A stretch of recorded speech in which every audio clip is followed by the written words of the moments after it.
পথসভা করতে গিয়ে দুষ্কৃতিকারীদের হাতে আক্রান্ত ত্রিপুরা সিপিআইএম দলের জেলা সম্পাদক রতন দাস সহ আরও অনেকে। অভিযোগের তীর বিজেপি কর্মীদের দিকে। শনিবার বিকেলে আগরতলা দক্ষিণ জয়পুর এলাকায় বিজেপি দলের বিরুদ্ধে পথসভা করতে গিয়ে একদল দুষ্কৃতিকারীদের হাতে আক্রান্ত হলেন ত্রিপুরা সিপিআইএম দলের জেলা সম্পাদক রতন দাস। সিপিআইএম নেতা শুভাশিস গাঙ্গুলি সহ 8 থেকে 9 জন সিপিআইএম কর্মী অভিযোগ। পরবর্তী সময়ে তাদেরকে চিকিৎসার জন্য নিয়ে আসা হয় আগরতলা জিবিপি হাসপাতালে। ঘটনার খবর পেয়ে হাসপাতালে ছুটে আসেন ত্রিপুরার প্রাক্তন মন্ত্রী মানিক দে, সিপিআইএম দলের বিশিষ্ট নেতা পবিত্র কর সহ অন্যান্যরা। এই ঘটনায় দোষীদের গ্রেপ্তার করে কঠোর শাস্তির জন্য প্রশাসনের নিকট দাবি জানিয়েছেন প্রাক্তন মন্ত্রী মানিক দে, সিপিআইএম বিশিষ্ট নেতা পবিত্র কর। তা না হলে সিপিআইএম দল আগামী দিনে বৃহত্তর ও আন্দোলনে যাবার হুঁশিয়ারি দিয়েছেন। ত্রিপুরা থেকে বিক্রম কর্মকারের report, crime press Bengal news.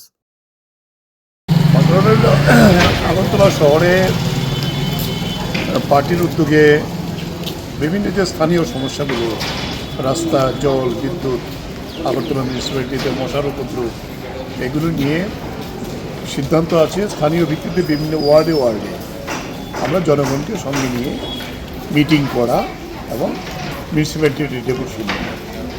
আজকে এরকম একটা মিটিং ছিল জয়পুর যে ব্রিজটা আছে, ব্রিজটার সঙ্গে। এখানে তো এই প্রথমত জমায়েত হয়ে মিটিং শুরু হয়েছিল। মিটিং শুরু হয়ে প্রথম জেলা সম্পাদক রতন দাস বক্তৃতা করার পরে শুভাশিস গাঙ্গুলি, আমাদের যে প্রাক্তন সদরের সম্পাদক, আলোচনা করছিলেন। এমন সময় অতর্কিতে 15 থেকে 20 জন এই মিটিংটাতে আক্রমণ করে, তাতে শুভাশিসকে প্রথম আক্রমণ করে রতন দাস, সুভাষ দাস সহ এরকম আরও 10-12 জনই ইনজিউর্ড হয়েছে। এখানে আমরা 5 জনকে নিয়ে এসেছি যাদের খুব সিরিয়াস অবস্থা। এবং যেটা বক্তব্য আমাদের এখানে স্থানীয় নেতৃত্ব, পশ্চিম থানাকে আগের থেকে জানানো হয়েছিল, তো তারা তো সেখানে উপস্থিত ছিল না। এবং পরে অনেকজন বিভিন্নভাবে গিয়ে গোপনে আস্থান করে পুলিশ এখন গিয়ে তাদেরকে সেখান থেকে নিয়ে এসেছেন। শুভাশিস গাঙ্গুলি বক্তব্য রাখছিলেন, তখনই আক্রমণটা লাঠি এবং রড ইত্যাদি নিয়ে আক্রমণ করেছে। আর আমাদের তাদের হাতে শুধু পতাকাই ছিল, আর তো কিছু ছিল না।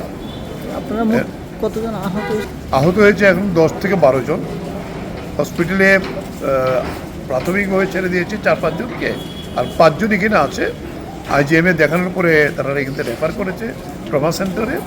তাদের প্রত্যেকেরই প্রায় হেড ইঞ্জুরি আছে। এখন সিটি স্ক্যান হচ্ছে।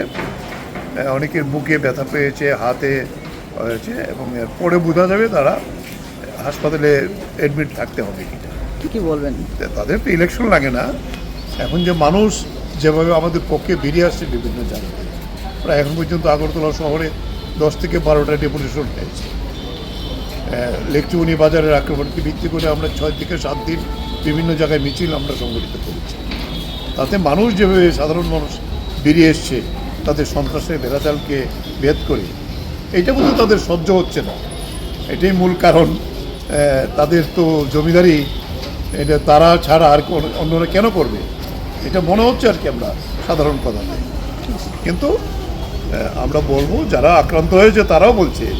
একজন যে আক্রান্ত হয়েছে, যে রোজা আছে, আমরা তাকে বলেছিলাম যে তুমি একটু খাবে কিরকম, না, তারপরেও আমি আছি, আমি আমার ধর্মও মানব এবং পার্টির পক্ষে দাঁড়িয়ে কাজ করব, এই মানসিকতা নিয়ে আছে।